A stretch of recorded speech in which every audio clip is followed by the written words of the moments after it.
Hello, dear friends. I'm Imtiaz currently at the Bay of Bengal conversation, a very big event drawing people from different parts of the world. And this particular conversation is about states of fragility and the charting of a path through democratic crisis. Why? I mean, we saw a lot happening in Dhaka itself, which saw the back of many people, and right now we are again going through a big transition with lots of hopes. And some of the people at this conference have also been saying that there are high expectations among the youth, which brought about this revolution, this democratic change. But then they also said that their patience is also low, particularly in countries like Bangladesh, like Pakistan, from where I belong to. The youth is basically aspiring for changes sooner than later. But I think everybody needs patience. Systems need time to change, to be geared towards the aspirations of the people. Now, to discuss what the democratic transition generates, it's sort of a fragility. Fragility accompanied by many factors, but also by authoritarian regimes, by terrorism, by state of insecurity. And this is what renders a state fragile. So we're discussing this session, this conversation is about fragile states or states of fragility, how they navigate this entire situation, which can be very challenging, particularly for countries like Bangladesh, for Pakistan or Afghanistan, for that matter, who have been going through multiple crises. And now to discuss this very critical issue to the context of democratic transition, we have with us Tanyel Taysi. She's a political scientist, and Dr. Zahidul. He's also a politics reader and international relations expert. Welcome you both to this conference as well as to the session. I think what we could start with for the benefit of common viewers is putting a basic question. How do we define fragility? Professor Zahidul. Thank you very much, Imtiaz, and hello to you as well. I'm Dr. Zahidul Islam Khan to be exact, and my affiliation is with University of Reading, United Kingdom, and also American International University, Bangladesh. So let me start by thanking the Center for Governance Studies for doing this Bay of Bengal conversation third time in a row. It's been a big event.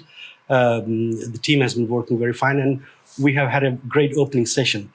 And I'm sure such events will make Dhaka a center for ideas, thinkers, researchers, and also towards our journey of making Bangladesh a knowledge-based country and a society. With that, coming to the topic of fragility, so state fragility in particular, any discussion of state fragility must start with certain fundamental understanding, which we call, for example, a Tolstoy effect. It's Anna Karenina, the Tolstoy's book. She says all happy families are happy because of same reasons, but the unhappy families are unhappy for different reasons. So fragility is essentially contextual. It cannot have a straitjacket approach. And from a conceptual point of view, because since I have, as a researcher, how should we approach understanding of fragility? The concept of fragility is what aligns with what the philosophers call dispositional property. The difference between this dispositional property and static property, for example, the glass which is on this table, it has a static property that it has a visual mass, weight, size, but it is also fragile. It can also break down if it's false, if there is a pressure on it. So both the property remains with the state at the same time. But the disposition of property, which is a very interesting concept that you bring in. Democratic rights are also a property? Yeah, that's what I'm coming, because when you do not see that fragility from that holistic sense, that it is a dispositional property, that the states belongs within a universe of other states. So if you do not take into the consideration of the whole universe within which this, for example, this glass resides, you will not be able to find out when it becomes fragile, because the pressure that a country gets from external and internal sources, which could be, for example, democratic reform, some sort of political unrest, obviously capacity, legitimacy, which will come into discussions later on. But so the conceptual point has to be clear from the beginning that the fragility is a dispositional property and it belongs to all states. Every state has fragility to some degree, where the propensity to become fragile is only the amount of pressure it is, environment in which it is. So in that context, what are the areas in which we actually have, based on what criteria we do actually say that this particular country is more fragile than the others? Can we come to that later and also maybe bring in Tanyel for this discussion? How do you measure fragility? Because you have been in this country for some time, you have seen all this big change. So how do you define fragility, let's say, for Bangladesh? Thank you. So I'll just introduce myself again. I'm Dr. Tanyel Taysi. I'm the country director for IFES, International Foundation for Electoral Systems, here in Bangladesh. But I'm going to be speaking today mainly based on my lived experience working in fragile states. Again, Bangladesh, but also Iraq, Afghanistan. I've worked on Libya, Liberia. Right? These are all states that have experienced fragility. And I'm going to take us to much more of a pedestrian level than my colleague Zahid has. And you know, these states are fragile, and they're fragile because they cannot deliver. They cannot deliver services, but it's not just about services. A lot of people only equate fragility with lack of service delivery, but that's not true. Again, as Zahid was saying, legitimacy comes in. There is a definite failure of legitimacy. The state is just not seen as something that represents the people. So you have to have service failures, you have to have legitimacy failures, and then also there's, you know, failures in authority. These are broader failures to govern outside of just service delivery.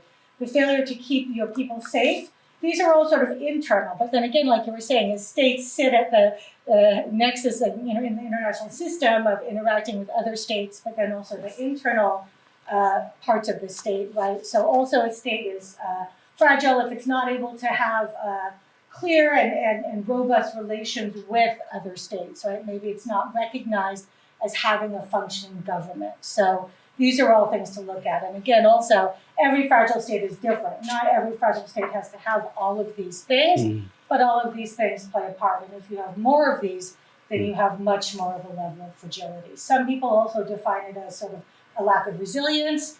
Other organizations or entities define it as, you know, an inability to manage risk.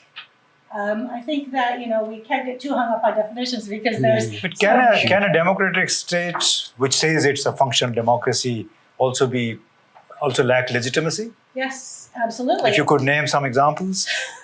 Well, I don't want to name any examples, but there's definitely states... Well, we're here for an academic conversation. Look, what I will do is I'll name examples of states that if you look at fragility indexes or indices, there are states that are not democratic that are considered to be not fragile at all, right? So a lot of the governments of, like, you know, some of the oil-producing states in the Gulf are not considered fragile at all. They're considered very robust, but yet they do not have democracies, right? There's also states that would consider themselves to be democracies. And again, when you look at democracy, that's on a continuum. There's all sorts of different levels of democracy, right? So even though you are a democracy, you can still have certain types of fragility. You could have a lot of legitimacy failures as well, and maybe not have service delivery failures. Mm-hmm. Dr. Zahid, does legitimacy play a role in fragility? I mean, we have seen a lot of states run by dictators, but they economically they progress, and somehow people of that country, the citizens, find peace with the fact that they are having a good life, and there's no expression of discontent among them. They may not have that. The government may not enjoy that democratic legitimacy, but still it goes on. Right, good, thank you. I think that's a good point, because amongst all the fragility indices, there are actually 14 or around 11 to 14 Fragility Index. Britain Transformation Index is one. CIFL from Canada is another one. Which used to be Failed State Index, now is State Fragility Index is another one. So they always sort of have proxy variables which represents legitimacy. Mostly relates with the representational democracy, political terror scales, human rights, and political liberty.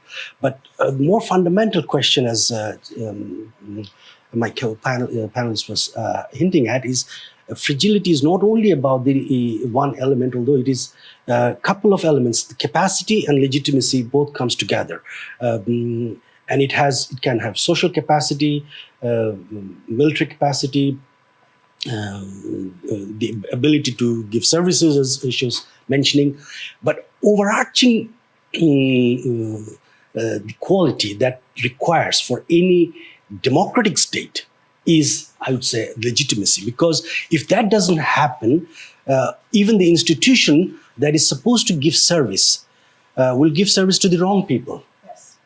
And that is why we have this sort of aligns with another concept. If you have read the book of Joel Migler, which calls Strong Societies, Weak State, there is vertical legitimacy and the horizontal legitimacy. For example, in the context of Bangladesh, if you have strong societies which does not lend itself a mutual recognition within at the horizontal level each other, then the vertical legitimacy suffers, because the unity of the people doesn't happen. Vertical legitimacy is like you have institutional process from the top down, and you have sort of government projects and government civil societies. But the horizontal legitimacy is me recognizing you as a societal partner, as an equal one, or respecting you and giving you the rights. So that horizontal and vertical legitimacy, a mixture of it, creates a right kind of legitimacy in which you govern and you devote your resources to the right people, to the correct people, without being biased to a particular political party, agenda, or a group, as we see in some cases, that some group becomes sort of more prominent in certain regimes and another group. So that imbalance often creates the fragility. The way I see the charting the pathway, which is our main discussion, is that, we come to that part. How do we navigate it? Tanyel, creating this balance, as Dr. Zahidul Islam is saying, was it correct? Zahidul Islam Khan, yes. Yeah, I was for a while, sorry. We'll repeat it, right? Yeah, we'll come to that later. But Tanyel, as Dr. Zahidul Islam Khan was saying, how difficult or how easy is it to create this balance between the vertical and horizontal legitimacy? It can be challenging. I would like to go back a step and really echo what Zahid was saying, that legitimacy is something that is, I'm actually very pleased that you place so much importance on it, because a lot of people in our field don't place that much importance on legitimacy, and yet legitimacy makes or breaks states. I would argue that legitimacy, or lack of legitimacy of the past government, was one of the main driving factors behind the political transition. A critical mass of Bangladeshi society just felt that this government was not legitimate. This government did not represent them. This government did not actually serve their interests. And so not having and then the past government didn't take that seriously, right? They overestimated their level of legitimacy amongst the population. And then that lack of legitimacy brought them down, because when you look at examples of governments being brought down by popular movements, when people are willing to die for something that they believe in, and if they are willing to die for the fact that they do not believe that this government represents them, government should take heed, right? And this government didn't, the past one. They were still thinking that they had legitimacy with enough members of the population. So I think that what I would like to talk about more right now is the fact that any government that comes in next, not just in Bangladesh, but in any country that has experienced a transition, needs to take the issue of legitimacy seriously, right? And they shouldn't just come in and not understand that they have to represent all of the people as much as possible within their country, and not just some groups. And that's when it gets difficult, because then you can have, I would call it more of a weak legitimacy versus a strong one. You can have legitimacy with some groups of the population, but not others. Now, this is what I'm calling for, but it's much easier said than done. It's incredibly difficult, because how do you keep everybody happy? It's almost impossible. So governments, if they want legitimacy, they need to find ways to actually listen to the people. There has to be, and this is where democracy comes in, there has to be participatory democracy. So I would say that these are the things we should look for. Thank you. Yeah, I mean, this is a situation that we in Pakistan are also going through currently, the issue of legitimacy, because we have had elections in February, which the largest party basically claims was stolen. It keeps calling about a stolen mandate. Right. And that has created a very fragile situation in which there's a huge disconnect between the majority of the people who voted for a party but which just did not get those number of seats. And we have on the other side people who have been stamped into a government. Yes. This is the perception. Yes. So this has created that instability and the state of fragility, political fragility. We already have a lot of economic crisis. We were near to economic meltdown, but things are improving right now. The other thing is political instability, this disconnect between the people on ground, the majority, and the people who are ruling them. So this brings me to the question of the role of legitimacy in bringing about political stability. Can it come if there is no legitimacy for the top? Yeah. So let me just peel off the discussions a little more deeper, because obviously democratic election is one way of achieving legitimacy for governing the country, and that shouldn't be corrupted, or that shouldn't be sort of distorted. And let me just put two examples on it. For example, if we have a constitution in which we have removed the provision of having a referendum, which is sort of on key issues, then what we have done essentially is we have removed we have created a structural barrier of participation of the people in decision making. Yes. So that is another way of seeing how the legitimacy gets distorted. If we have a constitution in which we cannot cross floors, and if you cross floors, then your membership of the parliament MPship is cancelled. That means you are keeping your party members captive to a particular party narrative instead of the people that he or she is supposed to represent. So these are sort of structural barriers of reducing the legitimacy of governance. So those are just one or two examples. There could be a few more, and there is also process legitimacy. In the case of electoral democracies, how does the election gets conducted? And whether that process is seen as legitimate, or those who are conducting it, or those who are administering the resources. That becomes a question in the whether we grade a country having higher legitimacy or not, or not only for us, but for any scholars or any international observers.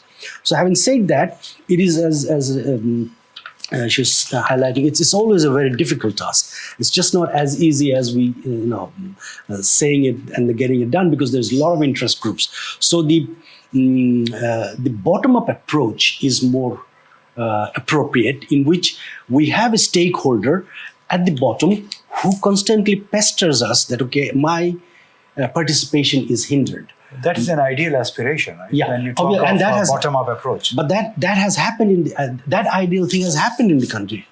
I mean, what has happened in this country was that it was not a movement by a particular people or brand or particular political party or group, but it was a general mass. Obviously, the political parties were trying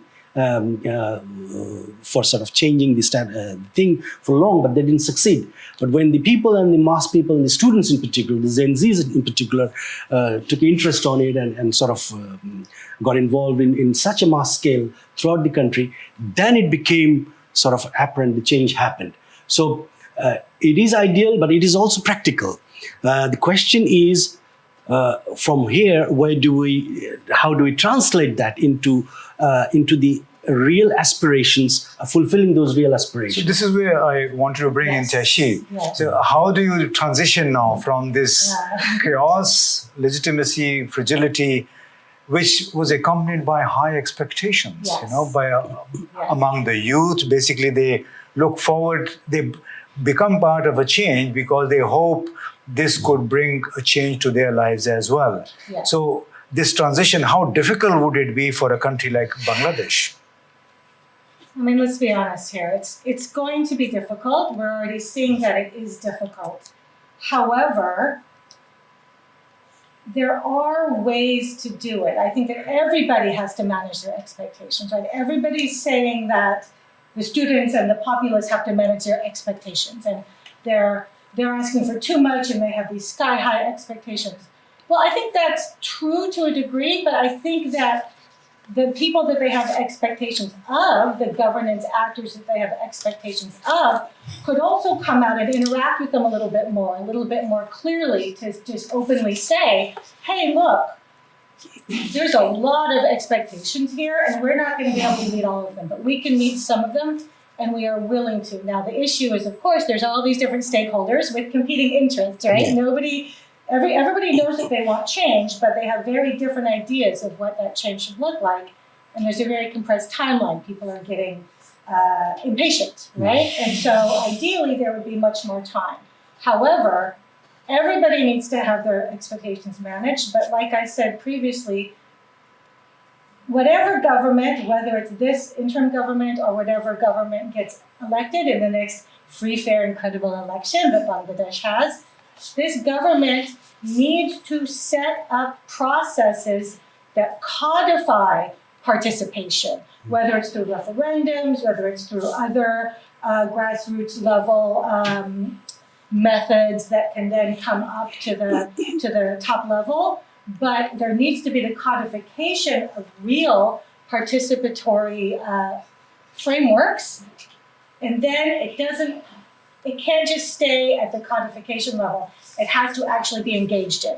It can't just be something that, let's say, if there is constitutional change, I'm not talking about that, but if there is something that is put into the Constitution about referendums or about other forms of participation at the grassroots level, it doesn't just stay something that's written in the Constitution, but it isn't actually engaged in. I think that whatever government comes into power needs to recognize that they came into power because there was a crisis of legitimacy. If they don't actively listen to people and find a way for the people's voice to be heard, that crisis of legitimacy will come back. But do politicians learn from what happened in the past, what brought them into basically power? I think they should. They do, and they should, for both the reasons of pragmatism and also practicality. Because otherwise, what happens we have seen. But just speaking up on that, and as I was alluding to before, that how do we sort of transition from these to a sort of methodical way? What I sort of the way I see it is that if we consider about the legitimacy crisis or even fragility itself, there are basically three pathways that we need to follow. Actually, it applies, this is what I theorize in my PhD thesis as well. There is a cognitive pathway. The second is a regulatory pathway, which she was alluding to is the codifying things. And then there is a capacity pathway, or capability pathway. What do I mean by cognitive pathway? So we need to have a narrative in which people can converge instead of diverging. And that narrative is to be not based on any particular group, religion, or other identities, but as an independent citizen of a country. This is my bare minimum expectation from this country, and this is what makes me a citizen. So that is a cognitive sort of approach that requires creation of a lot of literature, a lot of many other things, audiovisuals, which will make people understand that, okay, I am not a Bengali Hindu, Bengali Muslim, Bengali Christian, but I am a Bangladeshi citizen first. And not to interrupt you, but I will.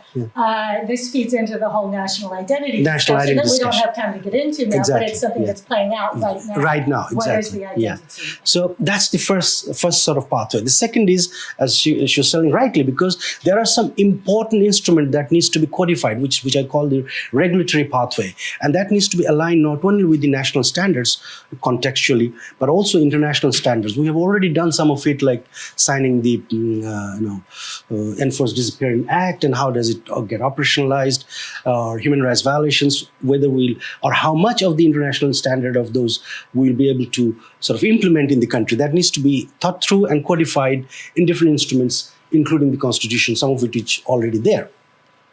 The third is, of course, the capacity building. And that relates to all kinds of institutions, military, police, civil bureaucrats, inclusive.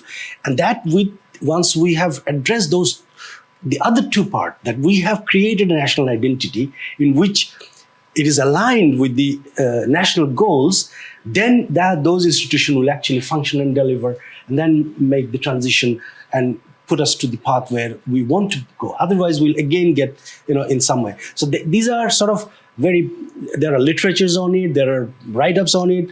The only thing is that it needs to be translated into some kind of action plans, contextually driven, and also enlightened leadership, like what we have now in the interim government, to embrace those things in a very pragmatic manner, not just seeing it and happening, taking it on board, but also in a way of critical judgment that, okay, this can work. You're asking for pragmatism and in times of populism. So I think I must thank you, Dr. Zahidul Islam and Tanyel Taysi. We'll wind up this conversation, and if I could sum it up, it basically boils down to service delivery in a state, to justice, inclusion, like participatory governance.